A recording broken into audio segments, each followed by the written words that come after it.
أخير شتم لخزمتان إنسان قناعتي بكردوي شاك هبي كردوي خراب نكا تو الأخوة بترسل أخوة خوا محاسبة دكا لسر هموش تيك لو دنياي تو أقال لأخوته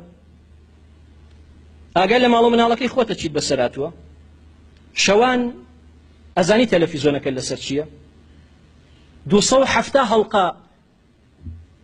فيلمي بدروشتي سير كي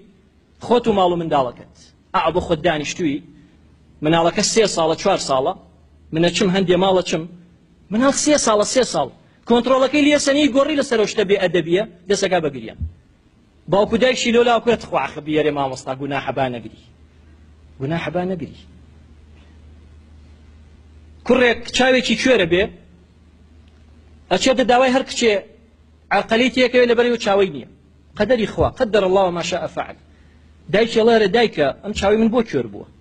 الله والله كرم وقتي خوي شقوية كد بدسته وبوليام سندي يتدس كل بقريان منيش بيم ما يتوتم باني قلت كل بتشاوتا بوي نقريت الله دايك قال لي وصل ما تعيس 10 قريام خونا قريام تعيسته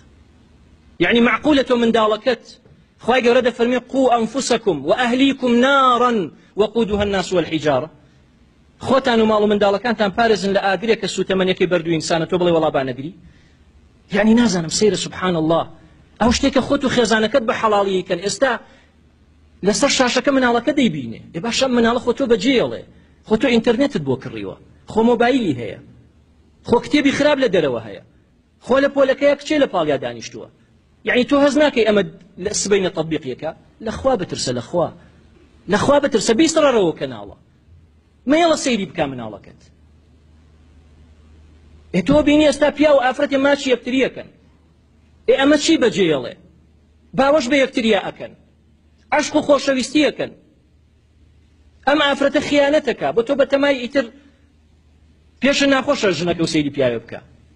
هەی لەوە تۆ خۆت دەرگاکەت کردوتەوە کاکە تۆ خۆت دەرگاکەت کلیلەکەت کردوتەوە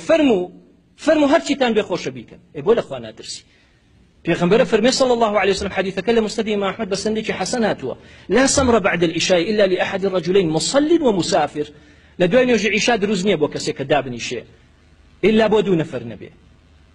كسيك نيوجك وكسيك لسفر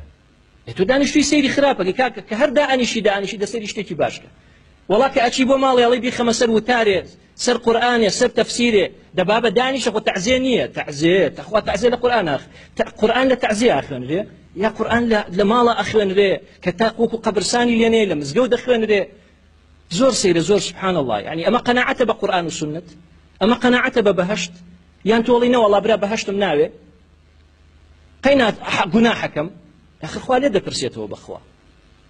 خواتوی ملزم کردووە ماڵ و مناڵەکەت بپارێزی لەو ئاگرە تۆ خۆدایان خەیتە ناو ئاگر پێغەمبەر فەرمێ صلی الله عليه وسلم 3 کەس ناچنە بەهەشت ئەو کەسەی کە خراپە ئەباتەوە بۆ ناو ماڵ و مناڵەکەی خۆی تۆ تەلەڤیزیۆنێکی بۆ کڕیوە خراپە سەیرەکەی لەگەڵ ماڵ و مناڵەکەت زۆر سەیرە سبحان الله بەخوا باوکمان خوا عەفویکە من جارێکیان لەگەڵ باوکمە ڕۆشتم خوا لە باوکی من و باوکیەوەش خۆش بێ پیاوێکمان بینی لە دەرەوە بە فامیلی عەلاقە و باوکم وتی وەڵا لە حەیاتم ڕووم ناتوە لە ماڵی خۆمان بە فامیلی عەلاقەوە دابنیشم ئەو کاتە چۆن بۆ ئێستا چۆن بۆ خۆ دروستە بە فامیلی عەلاقە و پیاو دابنیشێ بەڵام سەیری ئەو کاتە چۆن بووە شەهامەت و هەیبەت و پیاوەتی چۆن بۆ ئێستاش چی لێهاتووە یعنی ئافرەتی ڕوت و قوت قسەی غەرامیات ماچ و باوەش پیاکردن خراپەکردن زیناکردن هەمووی لە تەلەڤیزیۆنەکەوە دیارە قاچی لێ ڕاکێشاوە ئاغا لە ماڵەوە دانیشتۆ لەگەڵ ژنەکەی و ماڵ و مناڵەکەی سەیریەکە هێدا قڕ بەسەری بۆ قیامەت هەر سەیریکە چێ زۆری لێ دێ تۆ زانی من لە ماڵە من سەیری چیەکەم نەبەخوا نازانی کەسێ محاسبەی من کانە والله بەڵام ئەو ئەڵڵا ڕەب العالەمین ئاگای لێت بۆیە قەناعەت بەکردەوەی چاک قەناعەت بە بەهەشت قەناعەت بە ژیانێکی باش کە بریتێ لە قورئان و سنەت سەیری مەکە زەرەرەکەی 270 سەعات کورە 270 سەعات تۆ حسابی کە ئەمە لە خراپەیە سەرفەکەی هەموو ڕۆژێ پێغەمبەر فەرمێ صلی الله عليه وسلم كل أمتي معافى إلا المجاهرين هەموو ئومەتەکەم خوالیان خۆشە بێ ئیلا و کەسە نەبێکە بە ئاشکرا گوناحەکە هەر بە ئاشکرا خەڵکێک بە نهێنیک گوناحەکە بە نهێنیکە نایڵێ کەس بزانێ ئەم بە جەماعی ئێستا ئەمە ئاخر زەمان نییە